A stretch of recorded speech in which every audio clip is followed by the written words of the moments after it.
Quand j'ai commencé à m'intéresser à Sense Adventure et parcourir les entrées, je me suis planté sans le vouloir car personnellement j'ai découvert la série sur Nintendo Switch qui propose plus ou moins toutes les entrées principales. Pour Steins Gate, nous n'avons pas le jeu de base mais seulement la version Elite, donc naturellement je pensais que c'était la version complète voire finie du jeu de base. Sauf que non, c'est seulement une version étendue de l'anime qui ne reprend que 2/3 du script original car certaines pensées de Ocarine ou explications sont occultées notamment. Toutefois, on pourrait se dire que ce n'est pas totalement un problème car après tout, Robotics Note Elite a aussi réduit son texte par rapport au jeu de base. Si les choses pouvaient être aussi simples. Steins Gate est beaucoup plus complexe que RNE, donc toutes les subtilités qu'apportent les dialogues, comme les exemples donnés par Suzuha ou que les faits aillent un tout petit peu plus loin, ont leur importance car c'est pas une question de rythme comme le jeu de robot. Par conséquent, quelqu'un qui a seulement visionné l'anime ou joué à Elite a généralement plus de mal à comprendre certains points que le joueur du jeu original. Donc malgré les 20 heures de jeu, il fallait que j'y joue, car c'est de ce jeu qu'en a découlé de nombreux autres. Pour l'aspect technique, le jeu a pris un coup de vieux, car même si le style graphique n'est pas déplaisant, les dessins restent assez limités et certaines choses importantes ne sont pas représentées par des CG comme des morts de personnages. Le plus grand problème étant l'ambiance sonore, je m'explique. Les OST sont incroyables, mais viennent à se répéter. Il y a de très bonnes idées comme le fait qu'on entend mal un personnage car il est de l'autre côté d'une fenêtre, ce qui rajoute en immersion. Très bon point pour un VN, ou encore les bruitages de voyage dans le temps qui sont hyper jouissifs.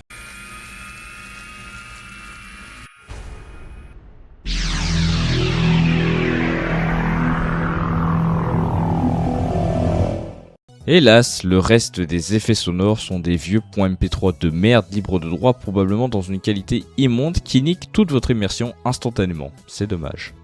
Le gameplay est exactement le même que Elite, avec sa précision assez vénère autour des mails de cul issus pour débloquer sa route et la trending. À la différence que cette fois-ci, j'ai joué à une version Steam, donc j'ai les succès, et ils sont cool car ils poussent à obtenir des dialogues optionnels intéressants, et c'est rigolo de collectionner les cartes. Maintenant, le récit. C'est un VN à choix avec différentes routes possibles, ou devrais-je plutôt dire ending. En effet, le jeu possédant une true ending, naturellement ça vient réduire l'intérêt des autres routes, car on sait qu'elles ont lieu dans une ligne temporelle à part, mais en théorie c'est censé nous permettre de vivre des émotions fortes tout de même et nous faire réfléchir. Hormis les endings de Kurisu Mayuri qui sont très bien développés car l'intrigue principale est basée dessus, j'avais émis des réserves sur les autres endings avec Elite, car pour moi elles n'allaient pas assez loin pour titiller notre curiosité et nous donner un sentiment d'accomplissement ou de satisfaction. Ce qui fait qu'on les voit comme des bad endings et qu'elles sont là juste pour casser le rythme du jeu. Ce que je trouve étrange, car dans le jeu précédent dans la série Sense Adventure, certes les routes sont alternatives mais sont hyper marquées par des révélations folles ou des finalités plus ou moins proches. De plus, il semblerait qu'elles permettent aux héros d'avoir accès à un plan de connaissances supérieur. Donc c'était bizarre que dans SG ça soit aussi bancal. Toutefois, quelle ne fut pas ma surprise de voir que certaines de ces bad endings, entre guillemets, sont légèrement étoffées par rapport à Elite. Bon, ce n'est pas le cas de la fin de Suzuha qui est censé expliquer le principe de désensibilisation et qui est important de comprendre et explique pourquoi Okabe parvient à abandonner finalement Mayuri, mais s'achève sur une ouverture, donc logiquement c'est là où elle devrait commencer pour le joueur, car toutes les autres routes montrent un changement temporel qu'accepte Okabe, là où avec Suzuha on n'en a aucune idée. Bref, c'est pas vraiment ça qui m'intéresse. Moi je veux parler de la route de Lukako, car dans Elite, elle s'achève assez violemment. Lukako utilise la Time Leap Machine pour offrir un dernier merveilleux souvenir à Mayuri avant sa mort en se cosplayant et pouf, ça coupe. Alors que Luka refuse dans un premier temps de vivre dans un monde où le décès de son ami est directement lié à lui, sauf que dans le jeu original, c'est beaucoup plus poussé et cohérent avec le personnage, car Luka se déconnecte de la causalité comme Okabe pour porter un fardeau qui jusque-là semble être impossible pour Okabe. Le problème n'est pas tellement d'offrir un dernier sourire à Mayuri, mais de montrer que les deux arrivent à vivre ensemble avec ce fardeau, ce qui est représenté par une CG absente dans Elite où on voit les deux tourtereaux avoir un enfant, ce qui est le prolongement de la vie et est très positif. Dans Elite, ça donne vraiment une tournure dramatique de couper plus tôt. Pareil pour Fairis, la coupure semble être un peu moins violente car on voit que Okabe participe à un tournoi de Rainate. Le jeu est donc un peu plus bavard, mais c'est important car on comprend mieux. Par exemple, pourquoi supprimer un mail dans le présent affecte le futur? Car le jeu insiste sur le fait que ça soit un point de convergence, ce qui n'est pas évident à comprendre car jusqu'ici, on altère le monde en envoyant des trucs dans le passé. C'est comme qu'est-ce qu'il advient du second Okabe lorsqu'il utilise la machine à voyager dans le temps avec Suzuha. Suzuha n'ayant pas eu intérêt de faire la machine et le monde se reconstruisant pour éviter des catastrophes, il s'écrit de sorte à ce que Okabe a été simplement poignardé le jour où Kulissu est censé mourir. On comprend mieux du coup pourquoi il n'y a pas de paradoxe et toutes ces choses-là. Cela n'empêche pas quelques facilités d'écriture, comme visiblement le fait que les personnages ne dénoncent pas CERN ou que Okabe et Dalu parviennent à trouver un taux de divergence où Kulissu survit, alors que cela semble être assez fou. Mais bon, c'est 2036, on peut supposer que les connaissances sont devenues suffisantes pour déterminer ce genre de choses. On insiste aussi sur la portée du Ratingsteiner et de l'Observateur, donc le monde est littéralement construit par les émotions, comme le pointent les dernières théories de Kulissu, et explique pourquoi la romance est autant importante dans Steins Gate. Personnellement, j'aurais préféré un truc plus terre-à-terre, mais ça explique pourquoi le film ressemble à ça, ce qui m'a réconcilié avec Steins Gate jusqu'à un certain point, même avec le personnage de Moeka. C'est dire, parce que tout ça, c'est une histoire touchante. Hélas, si ce jeu est la source des sources, ça me fait encore plus détester les suites et autres spin-offs, ou ce que vous voulez. À commencer par Steins Gate 0, car vraiment le personnage de Mao sort de nulle part. Kulissu comme Amadeus, c'est pareil.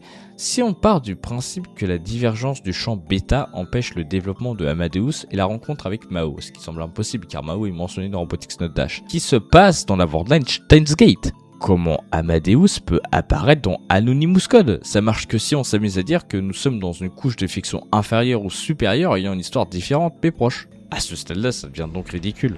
Déjà, il y a ça, et surtout que Steins Gate avait tout à gagner d'être un one-shot, car il y a quoi à raconter après. Parce que je rappelle que ça, c'est une romance SF, et ça, c'est de la SF pure, pas très intéressante, qui sert juste à expliquer ceci. C'est quoi la prochaine étape? Nous faire un jeu où on suit Suzu en 2036 contre le CERN? Mais qu'est-ce qu'on en a ciré? C'est même pas un scénario alternatif. Enfin, il y a Darling Ambrose qui perd vraiment son intérêt car elle recycle beaucoup. Mais surtout, quelqu'un peut m'expliquer comment un personnage déconstruit son orientation sexuelle aussi facilement alors que c'est le pivot de l'intrigue autour de Lucas dans le jeu original. Je suis désolé, c'est un doigt d'honneur de l'auteur, on est d'accord. C'est dommage car il aurait suffi de dire que l'on contrôle le Okabe de ce taux de divergence pour tout expliquer, plutôt que nous dire que l'original efface celui du champ delta. C'est un vicieux sans nom car on a ces machins à cause de la popularité de l'anime Steins Gate. S'il n'y avait pas eu d'adaptation ou encore que l'anime n'avait pas eu une popularité si grande que ça l'obligeait à Chimamanda de devenir lucratif dessus, on n'aurait pas eu tout ça, ce qui est un comble car le fan moyen de Steins Gate ne verra que l'anime et pas les autres choses. Par contre, le fan hardcore se retrouve à être pollué par ça. C'est fascinant.